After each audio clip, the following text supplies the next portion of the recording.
Salut, je vous retrouve aujourd'hui en ce mercredi 15 novembre. La troisième semaine du nano a commencé. Je suis désolée, vous voyez le reflet de l'écran dans mes lunettes, ça ne doit pas être très agréable. Dans la vidéo précédente, je vous disais que j'avais changé de méthode d'écriture, en fait, que j'allais faire des sessions de 30 minutes pour voir en fait comment moi ça me réussissait. Et voilà, donc je vous ai dit que j'allais faire 3 sessions de 30 minutes, je crois, avec 10 minutes de pause entre chaque. Donc j'ai essayé de faire ça. Ça m'a plutôt réussi, puisque en fait j'ai fait 3 sessions, mais en fait j'ai pas tenu les 30 minutes. En fait, je suis en train de regarder mon petit calepin là. En fait, ce que j'ai fait, c'est que j'ai fait une séance de 45 minutes. J'avais bien mis 30 minutes, mais en fait, comme j'étais partie, je dis je vais finir je vais finir jusqu'à ce que je puisse plus, en fait, avant de faire ma pause. Donc j'ai tenu 45 minutes et j'ai écrit en fait 855 mots pendant ces 45 minutes, donc c'est pas mal. Ensuite, j'ai fait une petite session de 10 minutes. Alors pourquoi, je ne sais plus. Pourtant c'était hier, mais voilà, je ne sais plus. Mais pendant ces 10 minutes, j'ai écrit 201 mots, donc ce qui est pas mal aussi. Je pense que j'étais dans ma lancée, donc j'ai avancé, voilà, comme je le sentais. Donc j'ai fait 10 minutes et la dernière session, j'ai fait 40 minutes et j'ai écrit 745 mots. Donc c'est pas trop mal. J'étais assez satisfaite. En fait, le fait de me poser en fait un temps 30 minutes en mettant mon minuteur en fait et en me focalisant que dessus pendant 30 minutes, c'est-à-dire pas de téléphone, j'évite les réseaux sociaux et tout ça, parce que ça, c'est la bête noire des écrivains apparemment. Donc j'ai tout coupé et je me suis mis vraiment dedans pendant une demi-heure, donc pendant le temps que j'ai fait quoi, et ça m'a vraiment servi. Et hier soir j'ai refait un petit 30 minutes après manger en fait, et vers 20h30 par là, une fois que ma fille était couchée, et j'ai produit 454 mots, donc voilà, c'est pas trop mal, sachant que hier à 9h moins le quart, il y avait le match de foot qui était sur la télé, et donc forcément ça fait du bruit, il y a des mouvements, on a envie de tourner la tête pour voir ce qui se passe quand il y a une action, donc donc la concentration était un peu moindre, on va dire, mais bon, 454 mots, j'en suis satisfaite. Donc voilà, ce matin, mon ordinateur est allumé, il est devant mes yeux, il est 9h11. Je vais refaire des sessions de 30 minutes, donc je vais en faire une, je pense, jusqu'à 10h moins le quart. Pause jusqu'à 10h moins 5, et après hop jusqu'à 10h30, repose, et puis jusqu'à ce que j'aille chercher ma fille. Ouais, je pense que je vais en faire 3 sessions ce matin, et puis on verra ce que ça produit. J'essaierai de vous reprendre tout à l'heure pour vous dire comment j'ai avancé. Et puis voilà, donc je vous dis à tout à l'heure, et puis bonne session d'écriture. Bisous.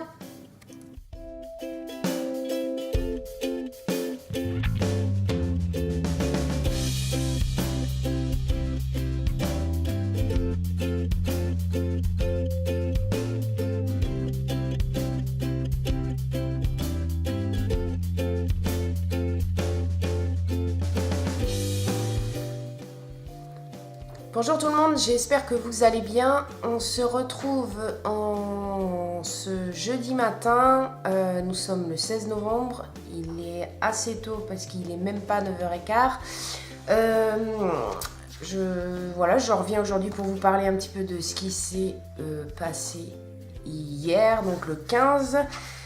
Donc ce que j'ai fait hier, c'est que j'ai fait comme depuis 2-3 jours, j'ai fait des sessions de 30 minutes. Parce que ça me réussissait bien, donc j'ai voulu continuer comme ça. Donc hier j'ai fait 3 sessions de 30 minutes. Donc j'ai vraiment fait bien 30 minutes. Hier ça n'a pas été très concluant. La première session j'ai fait 487 mots, la deuxième 368 et la dernière 401. J'ai connu mieux, j'ai fait presque le double avec le même laps de temps, donc hier c'était un peu compliqué. En fait il y a des jours où ça va, des jours où ça va pas, mais ça c'est dans tout, c'est normal. En fait je vous l'ai déjà dit il y a quelques jours, mais je suis dans une période de mon roman qui est assez importante et en fait assez compliquée. Parce que j'ai l'impression de stagner en fait dans mon histoire. Il y a pas encore d'intrigue, je suis entre deux en fait. Mon personnage principal découvre vraiment une partie du monde dans lequel elle est. Elle apprend à l'apprivoiser et tout ça, mais en fait j'ai l'impression de stagner et je me dis que 6 mois c'est un moment où je m'ennuie à l'écrire. Alors j'imagine la personne qui va lire l'histoire, si moi-même je m'ennuie dans mon univers, je me dis que le lecteur, ça va être encore pire quoi. Donc voilà, je doute un peu. Pardon. Je doute un petit peu, voilà. Donc je vais pas m'arrêter d'écrire pour autant. Alors je sais pas, est-ce que je continue à forcer, à rester sur ce moment-là et à forcer, quitte à écrire des choses qui ne serviront à rien. Après, moi, ça me gêne pas. Le nano est aussi là pour ça. Il n'est pas forcément là, il n'est pas là pour faire de la qualité, il est là pour faire de la quantité. Mais voilà, j'aimerais bien lors de ma correction que j'ai pas trop de choses, à revoir quoi. Je veux aussi, je fais mon anneau, mais je veux aussi faire de la qualité. Alors voilà, je me disais, est-ce que je poursuis, est-ce que je force à écrire, à poursuivre en fait là où je suis rendue, est-ce que je continue à forcer la chose alors que je vois bien que j'ai du mal et qu'en fait j'écris des choses qui, je sais pertinemment, serviront à rien, mais me permettent d'avancer quand même. Ou est-ce que je pars sur carrément une autre scène, c'est-à-dire que j'arrête là ces scènes-là, ces choses-là, et je pars sur la suite que je pense mieux maîtriser et un peu plus savoir quoi. Donc là c'est le dilemme, je suis un peu partagée entre deux. Parce que je me dis, si je continue l'histoire, si je la poursuis, mais... si je passe en fait à autre chose, un petit peu beaucoup plus loin dans l'histoire, et qu'en fait, après, je me rends compte que quand je fais la jonction des deux, ça va pas du tout, ça m'embête aussi de devoir tout réécrire après, alors que j'avais déjà mon idée de fin en tête. Alors, je sais pas si vous me comprenez, mais je suis complètement à la ramasse. C'est un truc de fou. Voilà. Donc, je vais essayer de poursuivre, je pense. De continuer là, de continuer mon histoire comme elle est. Et si franchement je vois que ça va pas, je fais un bond en avant dans mon histoire et je reviendrai après sur ce que j'étais en train d'écrire. Voilà. Sinon, hier, j'ai monté... le vlog de la... Alors là, on est quoi là? On commence la 3e semaine. Enfin, on a fait la 3e semaine. On commence la 3e semaine, pardon. Donc, j'ai monté le vlog de la 2e semaine. Sauf que, je vous explique, j'ai un notebook, je crois que ça s'appelle. En fait, c'est un tout petit ordinateur qui peut faire aussi tablette. C'est-à-dire qu'on met le... Attends, je vais vous montrer, ça va être plus simple. Enfin, vous l'avez déjà vu, mais en fait, voilà. Vous avez un écran, en fait c'est un tout petit ordinateur, voilà il s'éteint, parfait. Et en fait, voilà, ça fait aussi tablette. Sauf que ça c'est génial parce que je peux écrire partout, je l'emmène partout de toute façon ce truc là, pour écrire partout, dès que je vais chez mes parents ou n'importe où, je l'emporte partout, parce qu'il est très léger et très pratique, donc ça c'est génial. Par contre, pour monter des vidéos, enfin pour télécharger des logiciels, c'est infect. Enfin, c'est pas pour télécharger que c'est infect. C'est qu'en fait, j'ai téléchargé... j'ai téléchargé un logiciel de montage. Je ne sais plus lequel c'était. Bref, une fois que j'ai voulu l'ouvrir sur mon ordinateur, il a jamais voulu. Ensuite, j'ai essayé avec Windows Movie Maker. Je me suis dit, bon, bah, c'est du Windows impeccable, ça va peut-être pas prendre, ça va prendre moins de place, donc impeccable. Pareil, il a jamais voulu me l'ouvrir. Donc, je me suis dit, bah, ce que je vais faire, c'est que je vais monter mes vidéos directement sur YouTube. Sauf que le problème, c'est que depuis mi-septembre, je crois, YouTube ne fait plus, ne nous propose plus en fait de faire les montages vidéo directement sur la plateforme. Donc ça m'embête un peu parce que c'est vrai que moi, ça m'empêchait de télécharger un logiciel et d'être obligé, bah voilà, de télécharger un logiciel, pardon, et de prendre de la place sur mon disque dur. Donc je me suis dit, bah c'est pas grave, je vais le faire en ligne, je vais faire mon montage en ligne. Sauf qu'en fait, c'est pas... Enfin, j'en ai fait plusieurs et en fait, c'est pas des montages... Enfin, c'est des montages vidéo, mais en fait, avec des photos. Je ne peux pas insérer mes vidéos dans leur logiciel en ligne. Enfin bref, tout un bazar. Donc, j'ai fini par réussir à en télécharger un qui est...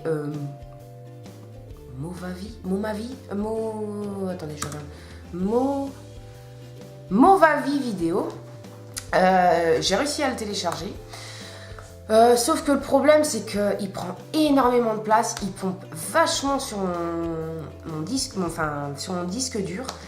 Et en fait, je peux pas faire des vidéos. En fait, quand je coupe et tout ça, quand je regarde la vidéo, quand j'insère ma vidéo dans le logiciel et que je veux la regarder, en fait, c'est hyper saccadé. C'est très très saccadé, donc j'ai du mal à couper en fait au bon endroit. Et j'ai beaucoup de mal. Donc, parce qu'en fait, je vois pas où ça s'arrête. Donc, des fois, ça s'arrête, je suis en train de faire une tronche pas possible. Mais j'arrive pas à faire autrement. Donc, je suis désolée pour la qualité de mes vidéos. C'est pas encore simple. En plus, j'ai que cet ordi-là parce que nous en avions un autre qui était hyper performant, qui était pour les gamers parce que mon conjoint est un geek, est un gamer. Donc, on avait un superbe ordinateur, sauf que malheureusement, il est tombé et qu'il n'a pas du tout apprécié. Il est mort et un ordinateur comme ça coûte très très cher. Donc, pour le moment, il n'est pas question de racheter un autre. Donc voilà, j'ai que ce petit ordi là pour faire mes montages. Donc je m'excuse vraiment de la qualité de mes vidéos. Donc voilà, sinon hier j'ai fait un petit tour à Cultura. J'adore faire ça. Voilà, c'est... En fait, vers chez nous, on n'a que ça. Sinon, on a des petites librairies aussi. J'aime bien y aller, sauf que le problème, c'est que c'est assez loin. Pour se garer, c'est une vraie catastrophe. Hein. Notre centre-ville, pour ça, est pas très bien fait. La librairie n'est pas accessible comme ça, donc c'est assez compliqué. Donc malheureusement, oui, je vais à Cultura. C'est vrai que je préférerais aller dans une petite librairie, aider les petits. Mais voilà, nous, notre centre n'est pas adapté du tout pour mettre des magasins en fait dedans, quoi, dans le centre. Bref, ça c'est une autre histoire. Donc je suis allée hier à Cultura et j'ai traîné, flemmardé comme je fais toujours quand je vais là-bas. C'est-à-dire que c'est limite si les employés ne me reconnaissent pas parce que j'y vais très souvent.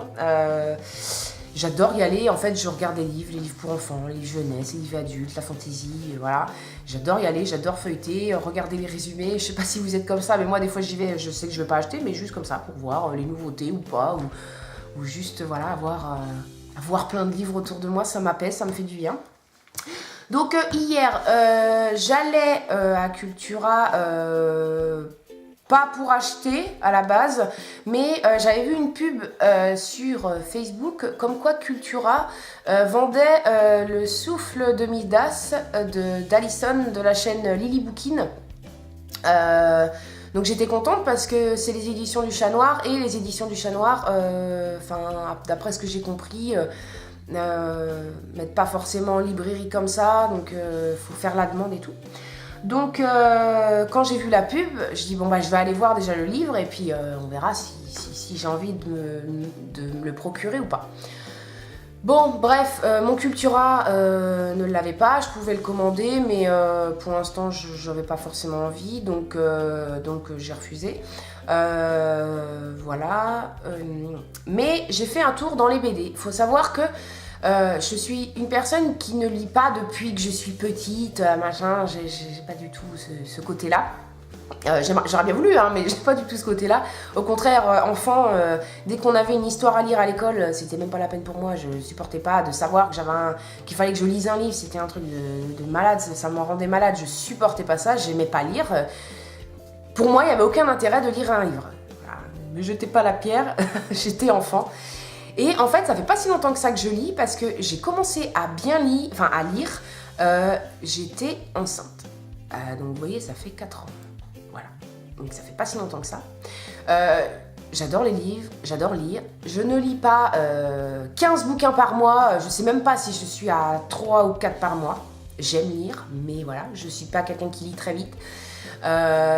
Si soit je lis un livre et je vais le lire très très rapidement, en 4 jours il est mangé et on n'en parle plus, ou soit je vais lire un livre, et puis en fait je vais être à la moitié, puis je vais me dire celui-là il me donne quand même envie, donc je vais en recommencer un autre, et puis je vais peut-être en recommencer un autre. Là vous voyez, je suis à 3 livres en même temps. Je suis à Scarlett de Marissa Meyer, je suis à le tome 4 de la sélection, je suis et je fais aussi quoi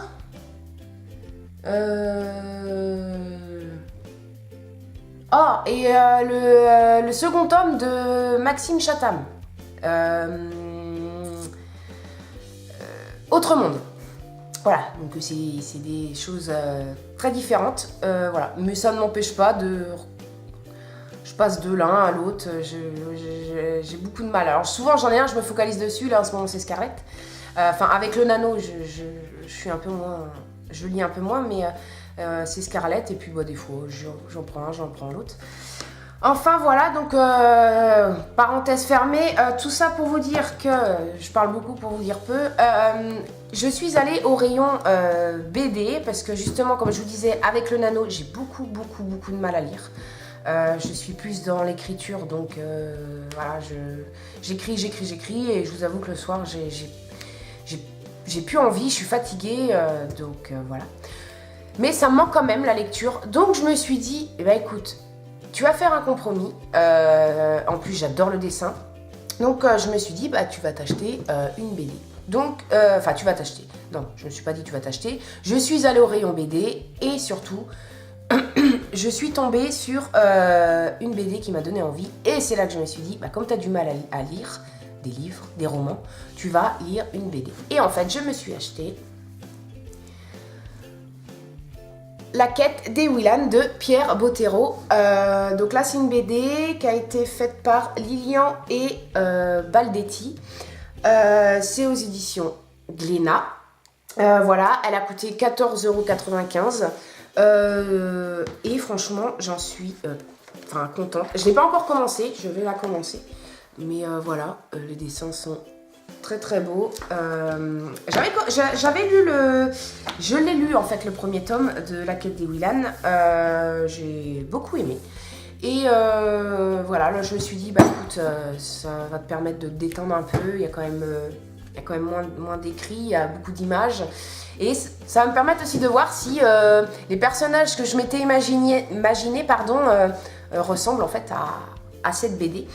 Donc voilà, là c'est le premier. Voilà, j'espère que... Il est beau aussi le dessin derrière. J'espère... voilà, je pense que je vais me prendre la saga, parce que je crois qu'il y a 4 tomes. Et après, il y a Elana, il y a la BD de Elana. Je sais pas si vous allez voir. En fait, Elana, c'est un personnage de cette histoire-là. Qu'ils ont mis en avant en fait dans les romans, et ils l'ont sorti aussi en BD. Donc voilà, c'est tout ce que j'avais à vous dire pour ce matin. Là, il va falloir que je me dépêche. il est quelle heure? Ah oui, il est 9h30.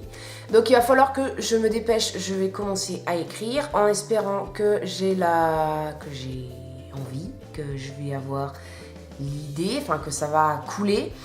Et puis voilà, comme je vous ai dit, si ça coule pas, eh ben, je ne vais pas forcer, je vais prendre une pause et si même après la pause ça ne va pas, eh ben, je passerai carrément à un bond en avant dans mon histoire et voilà, quitte à faire la fin et puis recoller les morceaux après.